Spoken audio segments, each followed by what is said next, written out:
আপনারা এতদিন কোনো দায়িত্ব নিয়েছেন? নেননি তো, আর কোনোদিন দায়িত্ব নেবেনও না। সুতরাং সেটা নিয়ে ভাবছেন কেন? কি চান আপনারা? কি চান এখন? আর কি চাইবো? একটা জলজ্যান্ত ছেলেকে খাচ্ছ মা হয়ে, আবার তোমার কাছে কি চাইবো বলো তো?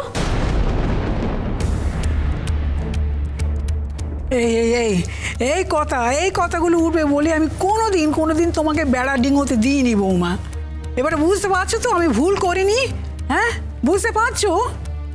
ভালো লাগছে কথাগুলো শুনতে, ভালো লাগছে এই যে সারা সমাজ তোমার দিকে এরকম আঙুল দেখিয়ে ছিচিৎকার করছে, ভালো লাগছে?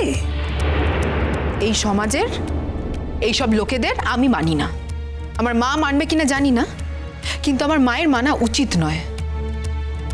যারা এই চূড়ান্ত বিপদের দিনে আমার মায়ের দিকে আঙুল তুলছে তারা আর যাই হোক আমার মায়ের শুভাকাঙ্ক্ষী তো হতে পারে না।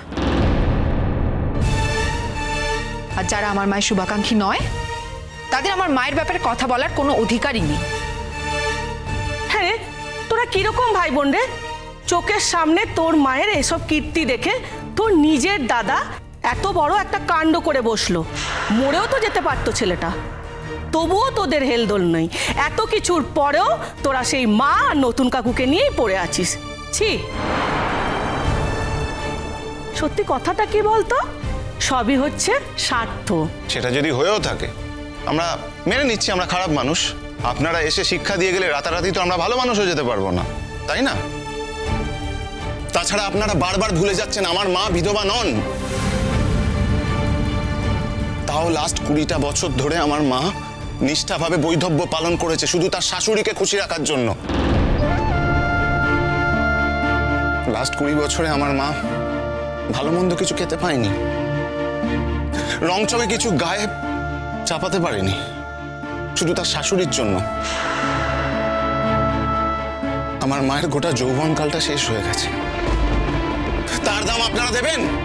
দেবেন না তো? আমার মা সমস্ত কিছু নির্বিবাদে মেনে নিয়েছিল শুধু তার শাশুড়ি দুঃখ পাবে বলে।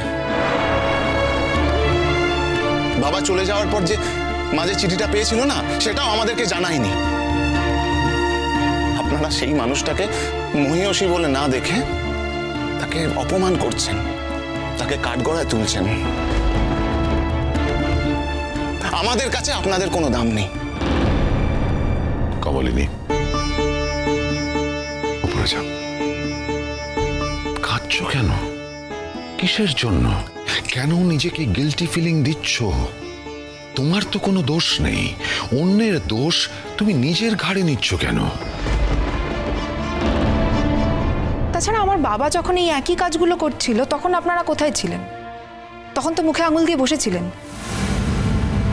একটা মানুষকে 20টা বছর ধরে আপনারা ঠকতে দেখেছেন, কিচ্ছু বলেননি তো। তারপর সেই লোকটা আবার অনেকগুলো বছর পর আমাদের বাড়িতে ফিরে এসেছিল, এসে এখানে নাটক করেছে, মিথ্যে নাটক করেছে। তারপর তার একটা বউকেও নিয়ে এসেছিল, আপনারা সবাই চুপ করেছিলেন তো তখন।